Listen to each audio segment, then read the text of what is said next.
છે? દુબઈમાં કોણ ટેક્સ આપે છે? જનતા. હોંગકોંગમાં કોણ ટેક્સ આપે છે? જનતા. જનતા અહીંયા ટેક્સ આપે, જનતા ન્યાય ટેક્સ આપે. ન્યાય સરકારમાં ભણેલા માણા બેઠા છે. તો હોંગકોંગ જોવો, સુરત જોવો. અહીં ટેક્સટાઇલનો વેપાર, વિશ્વ કક્ષાનો વેપાર છે. અહીંનું કપડું, અહીંની સાડી, અહીંનું ઘણી વસ્તુ દુનિયાભરમાં વેચાય. પણ દુનિયાભરમાં આપણું કપડું વેચાય, પણ આ શહેરની હાલત જુઓ. એક રોડ તમને કાંઠખૂણે ન જોવા મળે. છેક રેલવે સ્ટેશન થી ચાલુ કરીને સરથાણા સુધી આવો મેઇન રોડ સુરતનો, ક્યાંય 4 રસ્તા નથી, માત્ર 3 રસ્તા જ છે. તમે જોઈ લો. ક્યાંય 4 રસ્તા હોય તો કયો? માનગઢ ચોકે 3 રસ્તા છે, કાપોદ્રામાં 3 રસ્તા છે. આ શહેરનું પ્લાનિંગ કોણે કર્યું? ક્યાંય એક ચોકડી ન પડી. અને આજે જોવો ક્યાંય ચોકડી નથી પડતી. 30 વર્ષથી સરકાર ચલાવે છે, શહેર બનાવવા નીકળ્યા છે, ક્યાંય ચોકડી પડતી નથી, ગટરના ઢાંકણાના રોડનો મેળ પડતો નથી. હજુ મત જોતા 30 વર્ષ થઈ ગયા. દોસ્તો, હું તો તમને વિનંતી કરવા આવ્યો છું કે અમે હારી જઈએ તો એમાં કઈ બહુ બીજું કઈ નુકસાન નથી. હારવાનું હવે તમે ઘડાઈ ગયા છે. હારવાનું જીતવાનું બે વસ્તુથી ઘડાઈ ગયા. પણ આપણા બાળકોનું ભવિષ્ય નો હારી જાય ને એ માટે તમે હાવડાના નિશાન ઉપર મત આપો, એવી હું તમને વિનંતી કરવા માટે આવ્યો છું. અને આ લોકો શું કહે છે કે ઉપર અમારી સરકાર, એની ઉપર અમારી સરકાર, અહીંયા અમારી લાવો તો બધું એક હરખું થઈ જાય, તો હરખું કામ થાય. કહે છે કે નહીં આવું? કે રાજ્યમાં ભાજપ, કેન્દ્રમાં ભાજપ, તો સુરતમાં ભાજપ, એવું લાવો તો કામ થાય. હવે રાજ્યમાં કેન્દ્રમાં ભાજપ હોય કે ન હોય, કોર્પોરેશનમાં દબાણ ખાતું તમારું, રોડ ખાતું તમારું, ગટર ખાતું તમારું, ત્રણેય ખાતા ભેગા મળીને એક હારે કામ નથી કરી શકતા. રોડ વાળો રોડ બનાવી જાય, પછી ગટર વાળો આવે છે. તમારા બે ખાતા ભેગા મળીને કામ નથી કરી શકતા, તો તમે ઉપરની હેઠેની સરકાર ભેગા મળીને અમારો ગુહાડીઓ ફેરવવા માંગો છો? ઉપર તમારું હેઠે તમારું, એટલે તમારે અમને ગળા ઉપર દેવા છે? મિત્રો, જરાક વિચારો આપણા શહેર વિશે કે આટલી મહેનત કરીએ, મજૂરી કરીએ અને 2 પૈસા કમાયા પછી એક સારું શહેર તો આપણને મળવું જોઈએ કે ન મળવું જોઈએ? તમે વિચારો કે એક સારું શહેર તો જોઈએ ને. આ ગાડીઓ મૂકવાના ડખામાં કેટલી જગ્યાએ બાંધણા થાય છે. સોસાયટીના કેમ્પસમાં ગાડીઓ મૂકવાની જગ્યા નથી. સરકાર ધારે, કોર્પોરેશનના માણસો ધારે તો નવું બિલ્ડિંગ બનતું હોય ત્યારે જ સરકારી માણસો મૂકીને માર્જિનની જગ્યામાં 1 ફૂટે જો ઓછું માર્જિન છોડ્યું હોય તો રોકાવી શકે. પણ આ લોકો નથી રોકાવતા. અનેક બિલ્ડિંગો બને, કોઈ જગ્યાએ માર્જિનની જગ્યા મૂકવી નહીં. કોમન પ્લોટ વેચી નાખે, ભોયરામાં દુકાનો બનાવી નાખે, લઈ જ લો, કઈ મૂકતા જ નહીં. અને એ બધું જ પૈસા બનાવીને કોણ વયા જાય? અધિકારી ને નેતા. તમારા કોમર્શિયલ કોમ્પ્લેક્સના બેઝમેન્ટમાં દુકાનો બની જાય, પાર્કિંગમાં દુકાનો બની જાય, સોસાયટીના કોમન પ્લોટમાં દુકાનો બની જાય. આખી જિંદગી મહેનત કરીને 50 લાખનો ફ્લેટ લીધો હોય, એમાં એક કોમન પ્લોટ નો વધવા દીધો હોય, તો ક્યાં જઈને કહેવાનું? ક્યાં જઈને કહેવાનું? કોને કહેવાનું? ને એટલે હું કહું છું કે વાત માત્ર રોડ ને ગટર ને ઢાંકણા ને કૂતરા મરી ગયા ને ઝાડવા કપાઈ ગયા એ નથી. વાત એમ છે કે આવનારા 10 વર્ષનું સુરત પ્લાનિંગ સાથે, નકશા સાથે, વ્યવસ્થિત આયોજન સાથે કોણ બનાવશે? તમારું મન એમ કે ભણેલા ગણેલા યુવાનો બનાવશે, તો અમે હાવણો લઈને આવ્યા. તમારી પાસે હાવણાનું બટન બધા દબાઈ દેજો. આ ભાજપ વાળાથી નહીં થાય. મેયર દર વખતે એમના હોય. આ અમરોલીમાં ઓલો છોકરો ગટરના ઢાંકણામાં પડી ગયો, ગુજરી ગયો, અને કોઈ આજ દિવસ સુધી ન્યાય ન અપાઈ શક્યો. પાટીલે એને ચેલેન્જ મારવી હતી ને, અમને હરાઈ દો, એમાં હું નવાઈ છે ભાઈ? અમે નાના માણસો છે, તમે મોટા મોટા કદાવર માણસો છો, પૈસા વાળા છો, શક્તિશાળી છો, તમે અમને હરાવી દો, એમાં નવાઈ નથી.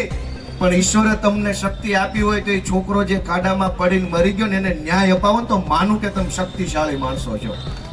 તમારી શક્તિનો ઉપયોગ લોકોની સેવામાં કરો. અને આપણી હિન્દુ પરંપરા તો શું કહે છે?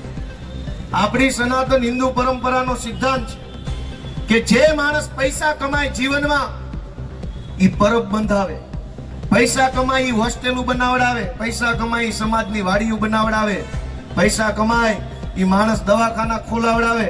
વાત સાચી છે ખોટી? જે માણસના હાથમાં પૈસા અને શક્તિ આવે એ આપણી પરંપરા પ્રમાણે સમાજ માટે કંઈક બનાવતો હોય છે. ભાજપના હાથમાં પણ પૈસા અને સત્તા આવી. એણે શું કર્યું? વિરોધ પક્ષના ઉમેદવારો ખરીદવામાં પૈસા વાપર્યા. ભાઈ, તમને ઈશ્વરે પૈસા આપ્યા તો નિશાળ બનાવી હતી, દવાખાના બનાવવા હતા.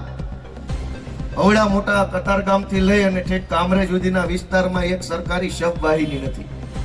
જીવતે જીવતો સુવિધા નથી આપતા. મરી ગયા પછી ખારું ઠાઠડી લઈ જવાનું વાહન નથી સરકારી.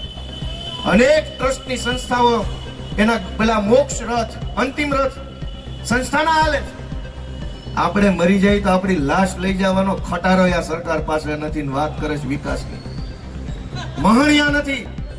જાહેર સ્ટેજ ઉપરથી આવું બોલતા આપણને તો શરમ આવે કે માણસ મરી જાય તો ક્યાં ઠેક બાળવા લઈ જાવ. થોડુંક નજીકમાં કઈક બાળવાના ઠેકાણા નથી. આ તો મોત સુધરે નહીં. ક્યારે વિકાસ થશે? અને એટલે હું કહું છું કે આપણી પરંપરા એ છે કે જેના હાથમાં શક્તિ આવે. હું આવ્યું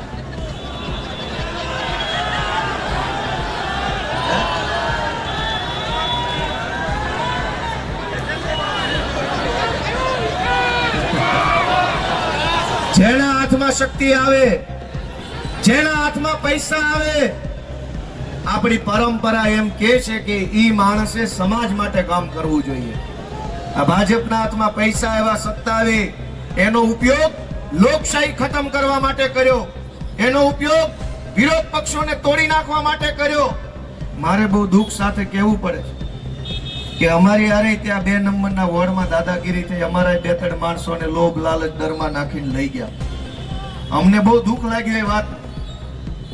પણ મુદ્દો ઈ છે, અમને ઘણાએ કીધું કે તમારા માણસો વયા જાય છે, વયા જાય છે, વયા જાય છે. ઈ તો આપણે નાની દુકાન કરી હોય તો કોક આપણું બૂચ મારીને વહી જાય. રિલાયન્સના માલિક થઈ જાય તો પાવલીની બૂચ મારીએ કે? આ તો અમારી પાર્ટી નાની છે એટલે ભાજપ વાળા દબાઈ જાય છે અમારા માણસોને. એકવાર દબાવો, હાવણો કરો પાર્ટી મોટી, પછી અમે જોઈએ કોણ પાણીવાળો છે આયા. આ તો નાની પાર્ટી છે એટલે અમારા માણસોને દબાવે, પોલીસ મોકલીને, એલસીબી, ક્રાઇમ બ્રાન્ચ, ગુંડા, બુટલેગર આવે. નાની પાર્ટી એટલે દબાવો છો ને. જેથી તેમ બધા હાવણો દબાઈને અમારી પાર્ટી મોટી કરીને તે દિવસે જોજો આ ભાજપ વાળાને મોઢા અંતરવાની જગ્યા નહીં મળે કે. અને શું કામ આવું કરે છે ભાઈ? તમે અમારા માણસોને ડરાવો, દબાવો, ધમકાવો, ગમે તેમ કરીને પ્રેશરમાં લઈ લ્યો. દરેક માણસ ગોપાલભાઈ જેવો મક્કમ મનોબળનો ન હોય. આટલી શક્તિ, આટલો પાવર, આટલી તાકાત તમે લોકો માટે કેમ નથી વાપરતા? જનતાનું કામ કરવા કેમ નથી વાપરતા? દોસ્તો, મારી તમને વિનંતી છે, ઘણું સારું આ સુરતમાં થઈ શકે એમ છે. અત્યારે આપણા અનેક છોકરાઓ, જનરેશન ઝેડ, જેનજી, નવી જમાનાના આપણા કેટલા છોકરાઓ અત્યારે ભણે છે, કેટલી કેટલી દુનિયામાં આગળ વધે છે. નેતાઓ બાબા આદમના જમાનાના છે, છોકરા આપણા 21મી સદીના છે. ક્યાં હાંધો મારવા જશો? ભાજપમાં પાટીલ, ભૂપેન્દ્રભાઈ, સંઘવી કયા જમાનાના નેતા છે, તમારા છોકરા કયા જમાનામાં જવા ઈચ્છે છે? વિચાર તો કરો. તમારા છોકરાઓ, આપણા બાળકો, આપણા દીકરાઓ જે જમાનાના છે, જે પેઢીના છે, અમે ઈ પેઢીના નેતા છીએ. આપણા છોકરાઓ ક્યાં પહોંચવા ઈચ્છે છે, એમના સપના શું છે, એમની આશા શું છે, એમના વિચાર શું છે, એમને શું જોઈએ છે, એ અમને ખબર પડે. કેમ કે અમે ઈ પેઢીના છીએ, ઈ જમાનાના છીએ ને એવું ભણેલા છીએ. આ તો દર ચૂંટણી બાવડા ચાલી સ્ટેજ પર ચડાવવા પડે એવા આવી જાય છે ચૂંટણીઓ લડવા. ક્યારે તમારા છોકરાનો વિચાર છે? આપણી નવી પેઢી તો કેટલું બધું બ્રોડ માઇન્ડેડ પેઢી છે, રિફોર્મેટિવ માઇન્ડ ધરાવે છે, પ્રોગ્રેસિવ માઇન્ડસેટના છોકરાઓ છે આપણા. એ દુનિયાભરની અંદર છવાઈ જવા માંગે છે. પણ એ આપણા છોકરાઓ દુનિયાભરની અંદર છવાઈ જાય એ માટે એને જે સુવિધા સુરતમાં જોઈએ, એ સુવિધા કેવી હોય એ કોઈ ભાજપના નેતાને ખબર નથી. અમને ખબર છે કે આપણા છોકરા માટે શું બનાવવું પડે. એક શાનદાર સ્પોર્ટ્સ કોમ્પ્લેક્સ બનાવવાની જરૂર છે. આપણા બધા છોકરાઓ રમત ગમત તરફ આગળ વધે છે. ચેસ રમે, badminton, hockey, volleyball, indoor, outdoor બધી રમત રમે.